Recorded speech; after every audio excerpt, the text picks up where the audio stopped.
तो हम मानते हैं कि आपके और भोले बाबा के बीच बहुत प्रेम है, पर एक बात हमें आज तक समझ में नहीं आई माता जी। बोले क्या? बोले भोले बाबा के गले में जो मुंडों की माला है उसमें किसके सिर है?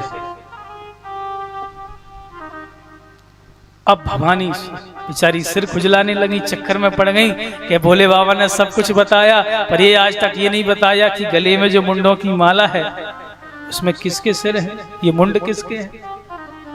श्री महाराज कहने लगी, हाँ हाँ वैसे तो बहुत प्रेम करते हैं और कुछ छुपाते नहीं हैं, पर वो क्या है ना, मैंने कभी पूछा नहीं और भोले बाबा ने कभी बताया नहीं, इसलिए मुझे पता नहीं। नारद जी ने कहा पता वता नहीं है, उसमें बहुत बड़ा रहस्य है और आपको मालूम नहीं है। वो आप कहती हो बड़ा प्रेम कर दिया, क्या खाक प्रेम करते हैं? इतनी आग लगा के नारद जी तुम्हारा चलने लग गए। इधर जहां भोले बाबा ने कहा जय सिया राम, नारद जी ने सोचा कि चलना चाहिए, हो तो गया हमारा पूरा काम। महाराज नारद जी उठे और प्रणाम करके भोले बाबा को चलने लगे। भोले बाबा ने कहा अरे नारद जी थोड़ा रुकिए। बोले बस अब मैं रुक नहीं सकता, क्योंकि बस अब मैं जाऊंगा, और मैं रुका तो ठीक नहीं क्योंकि मुझे श्राप है कि मैं ज्यादा देर रुक नहीं सकता। भोले बाबा समझ गए कुछ कारनामा करके, कुछ आग लगा के गृहस्थी में अब चलने वाले होंगे, इसलिए रुक नहीं रहे हैं। भोले बाबा समझ गए और बात सच्ची निकली। जैसे ही भोले बाबा ने भवानी की ओर देखा तो भवानी गाल फुलाए बैठी थी, मुंह लटकाए। भोले बाबा समझ गए कि थोड़ी बहुत आग नहीं लगी है, कुछ ज्यादा ही लगा के गए हैं नारद जी। बोलो राधे राधे। भोले बाबा ने कहा अरे देवी ये मुंह कैसा लटका है? बोले बात मत करो। क्यों बात नहीं करो? बोले आप भोले नहीं हो। बोले तो? बोले आप बहुत भाले हो, आपके पेट में दाढ़ी है।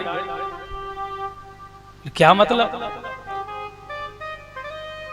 आप मुझसे बहुत कपट करते हो, बहुत चीजें छुपाते हो। भोले बाबा ने कहा हम समझ गए सारी बात, ये तुम्हारा ये नारद है ना, ये कुछ आपको भड़का गया। बोले मेरे गुरुजी है नारद जी, गुरुजी के बारे में कुछ मत कहना, मैं गुरु की एक निंदा नहीं सुन पाऊंगी। अरे वो तो धन्य हो, भला हो नारद जी महाराज का कि आज मेरी आंखें खोल दी। भोले बाबा ने कहा कुछ ज्यादा ही आंखें खोल गए हैं, इसलिए मुझसे ऐसा बोल रही है। बोलो राधे राधे।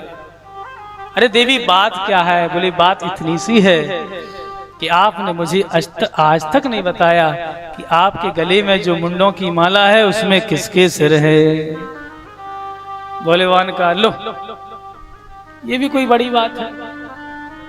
अरे देवी इसमें ये मुंडों की माला में आपके ही सिर हैं, मेरे सिर हैं? बोले मेरा सिर तो ये रहा। नहीं देवी, आप जब जब जन्म लेती हो तब तक मेरी ही अर्धांगिनी बनती हो। आपका जब शरीर छूटता है और जब आपकी देह जल जाती है तो मैं इतना प्रेम में, वियोग में इतना व्याकुल हो जाता हूँ देवी कि आपके उस चिता भस्म से आपका सिर उठा करके अपने हृदय से लगा लेता हूँ और अपनी माला में पिरो लेता हूँ। जब जब आपका शरीर छूटा है तब तक आपके स्वरों को मैंने अपने हृदय से लगाया है। देवी इतना प्रेम करने वाला दुनिया में मिलेगा कहीं कि जो अपनी पत्नी के मुंडों को ही महाराज गले में लटकाए फिर। बोलो राधे राधे।